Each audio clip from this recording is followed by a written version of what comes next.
Assalamualaikum warahmatullahi wabarakatuh. Perkenalkan, nama saya Salma Farizkia Nuridianti Putri dengan nomor NIM 190105649 akan memaparkan penjelasan mengenai tema 8, yaitu menjalani kehidupan di pemondokan atau maktab. Pembahasan yang pertama adalah penggunaan dapur. Pemerintah tidak mewajibkan jamaah haji yang berada di pemondokan atau maktab selama mereka berada di Mekah dalam memenuhi kebutuhan makanannya melalui catering. Jamaah haji dibebaskan memenuhi kebutuhan makanannya menggunakan jasa catering, membeli makanan jadi, maupun memasak sendiri di dapur pemondokan. Setiap pemondokan diwajibkan memiliki dapur, karena biasanya catering untuk jamaah diproduksi oleh dapur permanen yang ada di pemondokan.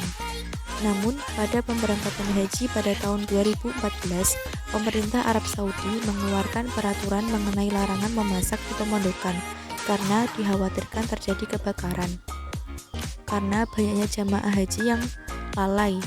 Namun, peraturan ini masih berlanjut karena pemerintah sudah menyiapkan catering mulai dari di Madinah, Makkah, Bandara Jeddah, Bandara Arafah, Musdalifah, maupun di Mina.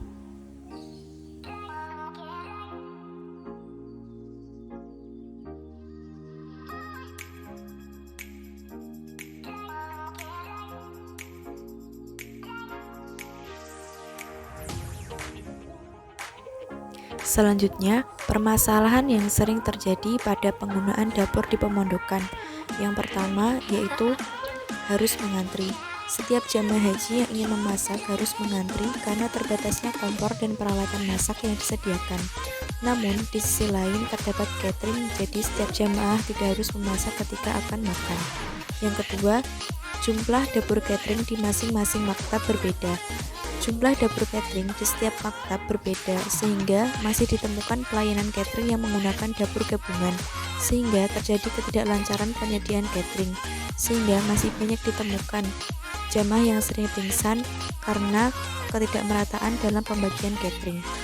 Yang ketiga yaitu kurangnya alat-alat masak yang tersedia. Kurangnya alat-alat masak yang disediakan menjadi hambatan bagi jamaah yang mungkin ingin makan masakan sendiri. Solusi yang bisa diambil pada permasalahan di atas yaitu untuk meningkatkan pelayanan jamaah haji terutama masalah catering, maka penyediaan konsumsi jamaah haji Indonesia Arab Saudi akhirnya dikembalikan pada sejumlah yayasan atau muasasah pengelolaan haji. Tindakan ini diambil setelah banyaknya jamaah haji Indonesia kelaparan ketika mereka berada di Padang Arafah karena catering yang ditunjuk tidak sesuai dengan kesepakatan awal. Akibatnya, banyak jamaah yang jatuh pingsan dan kehusyukan beribadah menjadi terganggu. Namun, banyak juga jamaah yang mendapat makanan dari jajanan yang dibeli sendiri ketika mereka berada di perjalanan.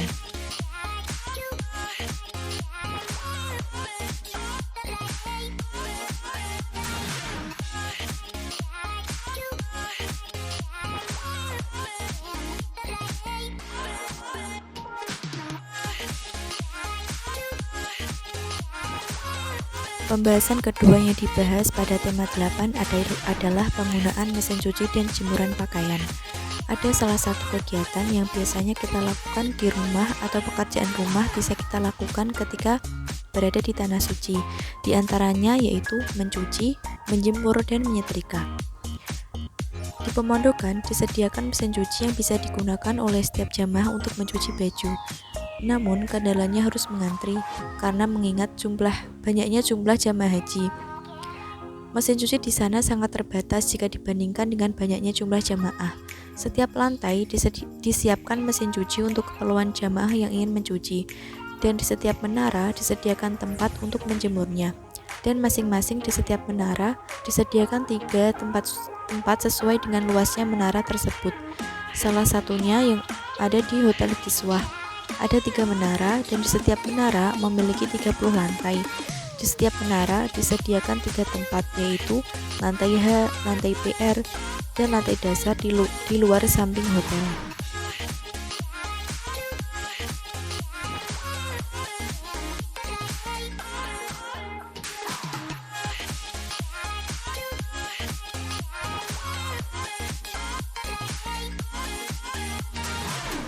Selanjutnya, pembahasan ketiga yang dibahas pada tema 8 yaitu menjaga diri agar tidak tersesat. Usia yang tak muda dan baru pertama kali pergi ke luar negeri menjadi fenomena yang umum terjadi pada jamaah haji Indonesia. Akibatnya, menjadi hal yang lumrah bila banyak jamaah haji tersesat selama berada di tanah suci. Banyak jamaah Indonesia yang tersesat karena terpisah dari rombongan mereka dan bingung ketika keluar masjid menuju pemondokan.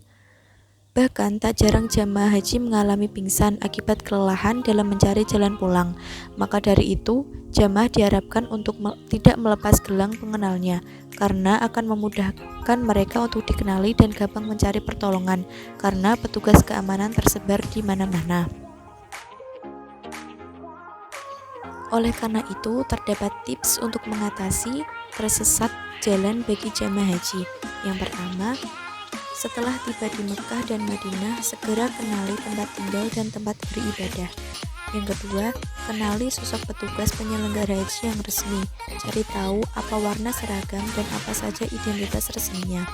Yang ketiga, ketika para jamaah hendak pergi atau hendak pulang untuk beribadah di Masjid Nabawi dan Masjidil Haram, mereka harus pergi secara berombongan. Yang keempat, jangan sampai melepas gelang atau tanda pengenal, karena itu akan memudahkan para petugas untuk mengevakuasi jika terjadi sesuatu.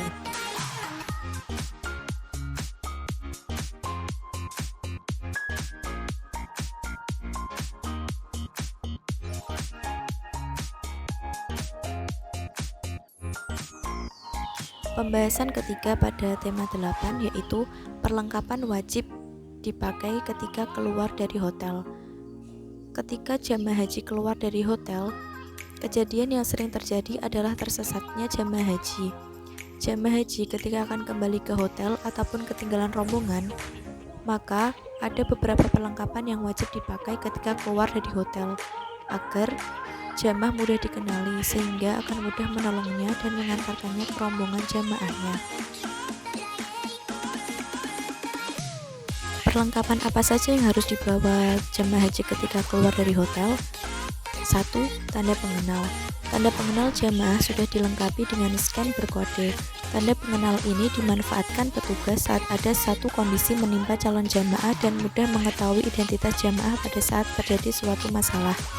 Yang kedua yaitu obat-obatan pribadi. Bagi jamaah haji yang mempunyai riwayat penyakit yang sering kumat bisa membawa obat-obatan di tas limbagnya. Selain itu, bisa untuk berjaga-jaga jika terjadi sesuatu. Yang ketiga, alas kaki.